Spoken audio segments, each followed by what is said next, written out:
Hola, hola, jóvenes. ¿Qué tal? Bien, aquí nuevamente con el algoritmo este de Bellman-Ford. Bien, el algoritmo de Bellman-Ford porque la clase anterior eh, no lo quise ver porque ya tenían tres tareas cada semana. Entonces dije yo, vale más que... Porque uno eh, pues no está en contacto directo con ustedes, pues y a veces me voy rápido y, y pues reaccioné que estaba dejando muchas tareas y que tenía que dejar tiempo para eso.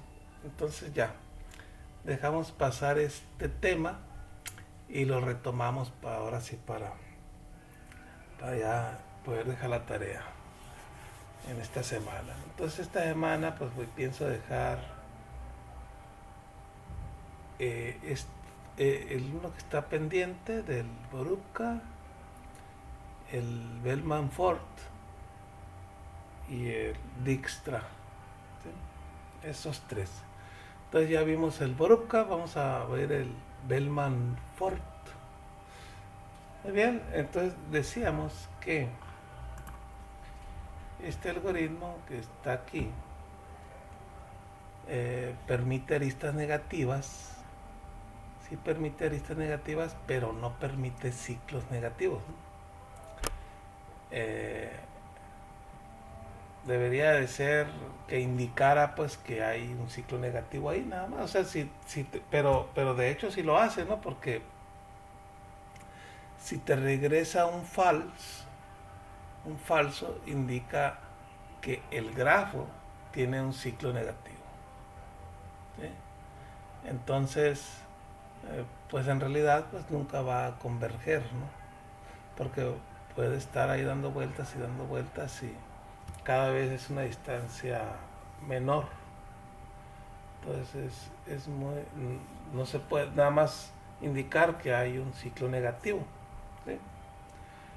Entonces, si te regresa un true, un verdad, quiere decir que no hubo ciclos negativos.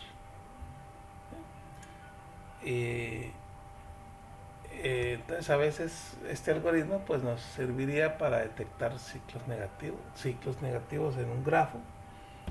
Eh, sí, si quisiéramos ese problema, ¿no? Ok, entonces, pues básicamente es inicializar el single source y el relax, las dos funciones que, que este algoritmo utiliza, que están aquí explicadas. El initialize single source básicamente significa que pone a todos los vértices del grafo le pones la distancia de infinito y el padre nulo. ¿Sí? Y una vez que hace todo el ciclo for a todos los vértices con esta configuración de distancia, a el grafo S, perdón, al nodo S en particular, le pone una distancia de cero. O sea, todos van a tener una distancia de infinito a excepción de el nodo S. ¿Sí? Y de una vez el relax básicamente lo que hace es poner la distancia, la D del nodo destino, actualizarla, ¿no? Por ejemplo, si tenía 9 pero hay un arco que va de U a V, eh, que tiene un peso de 2. Entonces, si estás en U y tiene un costo de 5 llegar a U, y si este arco cuesta 2, entonces quiere decir que para llegar a V, pues no va a ser 9, va a ser 7. Entonces el relax actualiza el peso de V a un nuevo costo y aparte pues dice ahora que el padre de V pues ahora ya va a ser U porque es el que lo relajó. Relajar quiere decir una distancia más corta. Y la desigualdad del triángulo es la que habíamos dicho. ¿Sí? Por ejemplo, si tuviéramos un triángulo, irse por un solo lado siempre va a ser más corto que irse por los otros dos lados. ¿Sí? Finalmente terminan donde mismo, ¿no? Porque tiene tres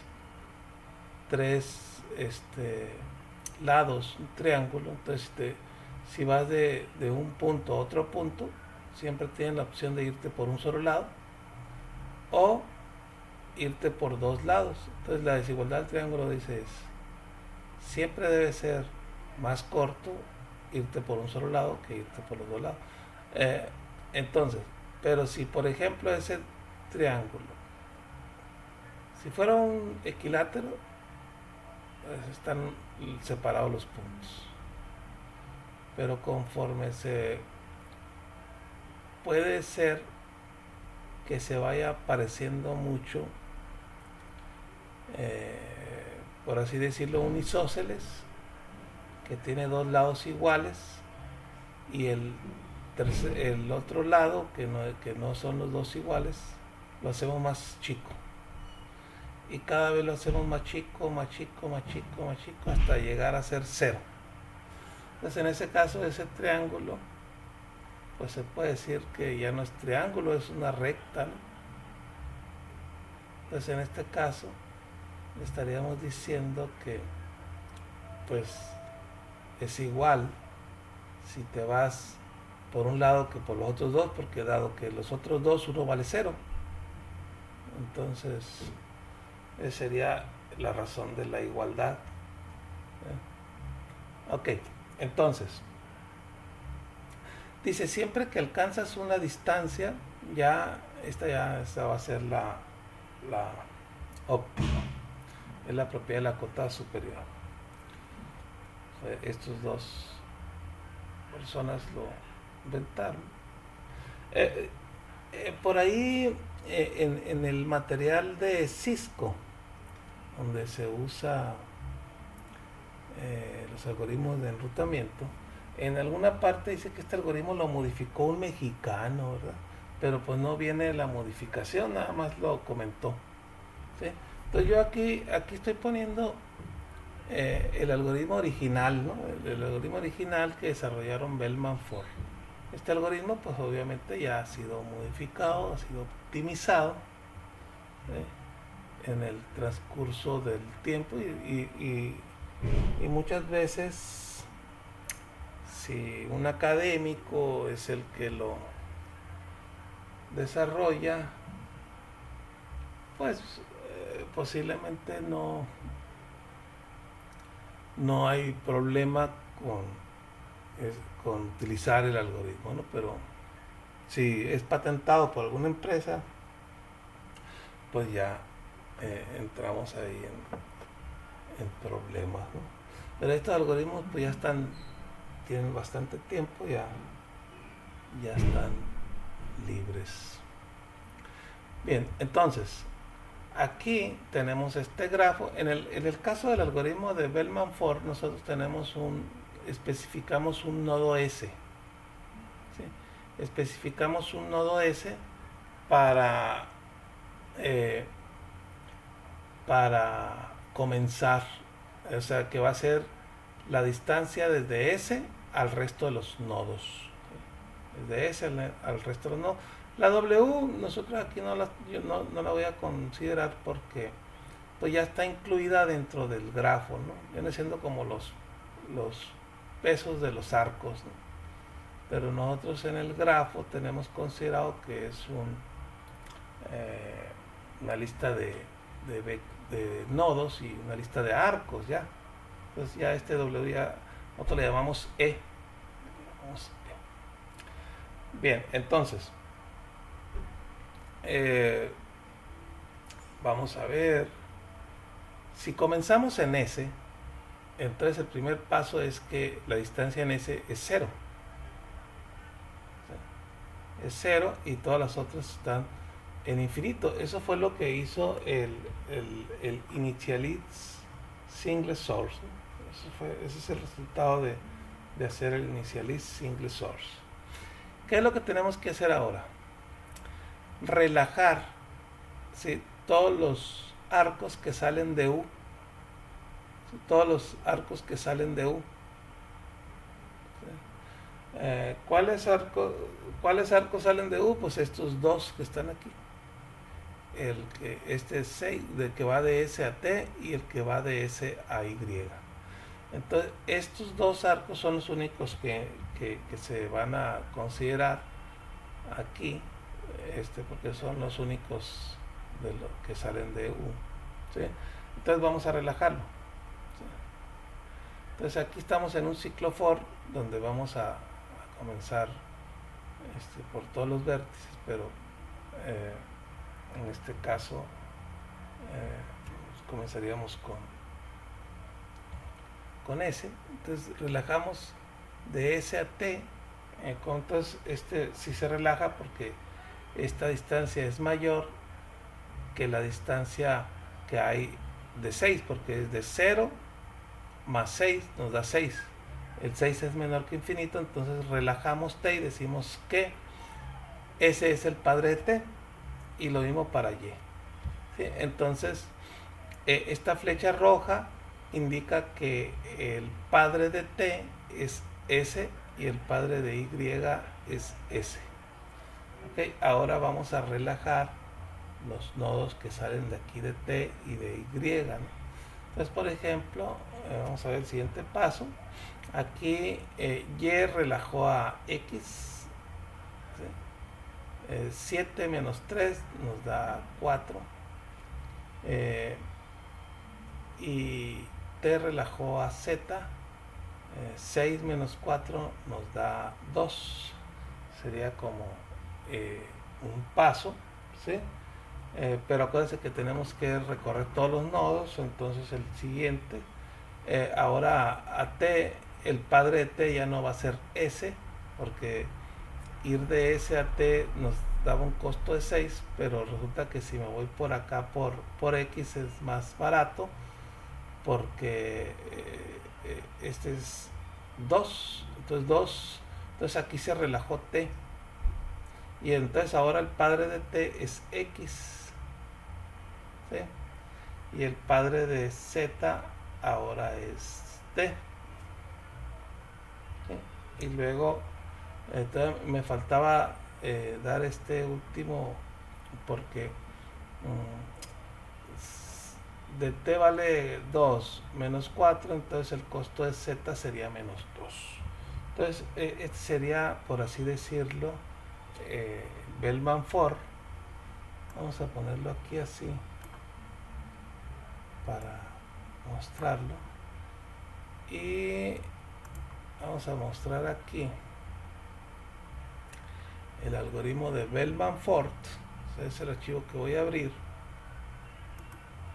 que viene siendo este grafo que está aquí, ¿no? Bellman-Ford con 5 nodos de S a T con un costo de 6, de S a Y con un costo de 7, y así, ¿no? Entonces lo que hago al final es imprimir G. El Bellman-Ford lo que me regresa es un valor booleano, falso o verdadero. Entonces, después de que se hizo la operación, imprimo G.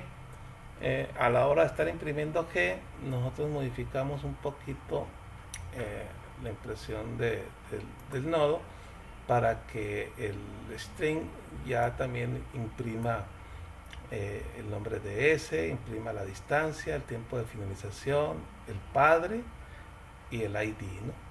Y el ID. Y la lista de nodos adyacentes. Entonces, en este caso, por ejemplo, aquí S tiene una distancia de 0, y y no tiene padre, por eso aparece aquí vacío, ¿sí? Ok, ahora T tiene una distancia de 2, correcto, y el padre de T es X, está correcto, el padre de T es X. Y luego tenemos Y, nos da que tiene una distancia de 7 y el padre es S, correcto. X tiene una distancia de 4 y el padre de X es Y, correcto. Y por último tenemos Z con una distancia de -2 y el padre es T. ¿Sí? Entonces aquí tenemos esta relación del padre, es la que nos interesa para saber cuál es la ruta, ¿no? Muy bien. Entonces aquí estaría el algoritmo de Bellman-Ford, que es el que nos habíamos quedado pendiente de la clase pasada. Ok, ahora vamos a ver el algoritmo de Dijkstra, que es un poco más eficiente que el de Bellman-Ford, pero es más restrictivo, ¿sí? Porque en este caso el algoritmo de Dijkstra no permite pesos negativos. Sí se permitía con el de Bellman-Ford, ¿sí? Entonces ahora aquí ya no se permiten. Por ejemplo, este está excelente, por ejemplo, para calcular rutas, ¿sí? Rutas en los routers, ¿sí? En los routers. Entonces tenemos este algoritmo de forma iterativa, va buscando el vértice que tiene el menor estimador y va relajando las aristas que salen de U. Tiene estos métodos que encontramos, ¿sí? Insert, minimum, extract y decrease key. Extract min y decrease key. Pero a ver, me hace que el insert y el minimum no se están usando, ¿sí? Solo el extract min y el relax, el algoritmo de Dijkstra, el extract min y el relax. Estas funciones las saqué del libro, pero ya cuando vemos el algoritmo en sí, pues este método ya lo conocemos, lo usamos con el método que acabamos de ver, el de Bellman-Ford. El extract min también ya lo conocemos, lo usamos con Borukka, ¿sí? Y el relax también ya lo conocemos, lo usamos, lo acabamos de usar ahorita con el Bellman-Ford. En realidad estos tres métodos ya los hemos usado, o sea, los tres, no habría que hacer ningún método nuevo, solo programar el Dijkstra con lo que ya tenemos, ¿sí? Por ejemplo, donde a ese se le añade, posiblemente sea el insert, ¿sí? Sería el insert, ¿sí? Ok, entonces este algoritmo de Dijkstra, ¿en qué consiste? Pues extrae el mínimo, lo primero que se hace es inicialize single source, de tal forma que tenemos el mismo comienzo que con el de Bellman-Ford. Todas las distancias aparecen en infinito a excepción de S, ¿sí?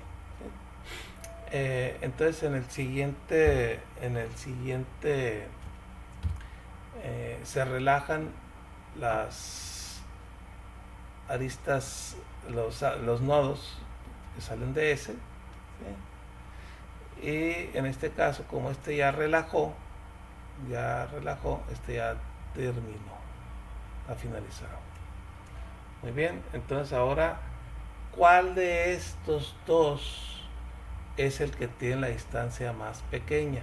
Como aquí no se permiten pesos negativos, entonces ya no puedes bajarle menos distancia de la que ya tienen. O sea, por ejemplo, si este 0 ya es lo menos. Ahora, si los que siguen tienen 10 y tienen 5, entonces este es el menor, el que tiene la clave 5. Este 5 ya no es posible hacerlo más pequeño porque en este algoritmo no se permiten pesos negativos. Entonces este ya va a terminar. Este ya va a terminar. Bueno, es el que se va a considerar Y como el siguiente nodo que va a relajar, a sus vecinos, ¿verdad? Entonces en este caso Y si pudo relajar a T porque T tenía estaba en 10, ¿sí? Entonces ahora ya el padre de T ya no es S, ahora es Y, ¿sí? Y luego también ya relajó a X y relajó a Z en este caso, ¿no? Entonces ahora, de todos estos nodos que me quedan, ¿cuál es el que tiene la clave más, la ID más, la distancia más chica? Pues sería Z, ¿no? Entonces Z va a tratar de relajar. Puede relajar Z a alguien, pues a menos que 7 más 6, pues sí, a X, ¿verdad? Es el único porque a ese no lo puede relajar. Entonces relaja a X. Ahora, de estos dos, de los que me quedan, ¿cuál es el que tiene la más chica? Pues T. T puede relajar a alguien. Sí, puede relajar a X, ¿no? Porque es 8 más 1 sería 9. ¿Ok? Y el que me queda pues sería X, así ya no puede relajar a nadie porque ya todos los demás ya están relajados. Entonces ahí terminaría con X en 9. Este sería el algoritmo de Dijkstra, ¿sí? Para ya lo que sigue ya son referencias. Entonces vamos a ver. Aquí sería Dijkstra. Ajá. Y sería correrlo.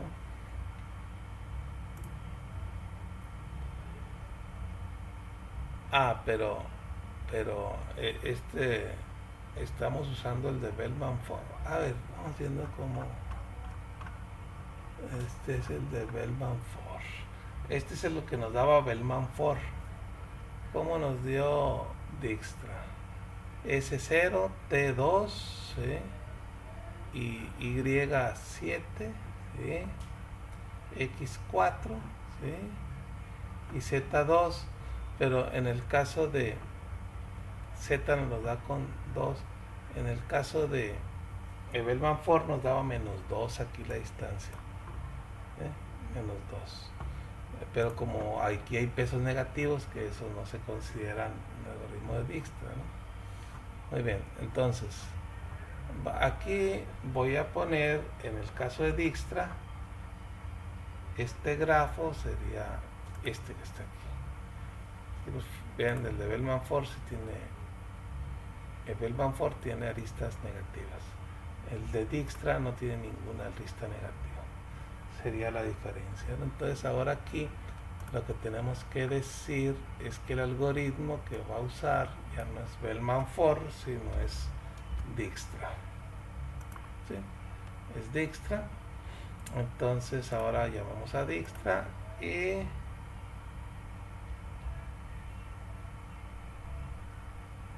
corremos.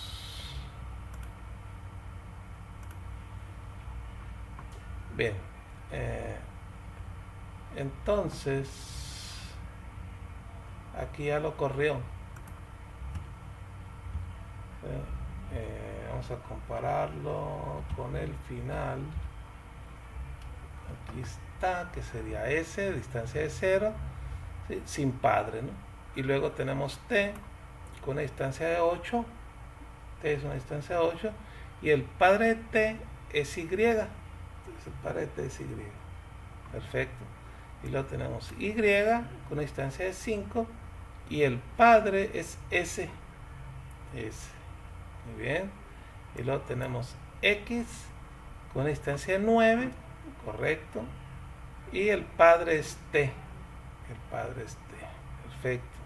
Y por último tenemos z con una distancia de 7 y donde el padre es y. Correcto.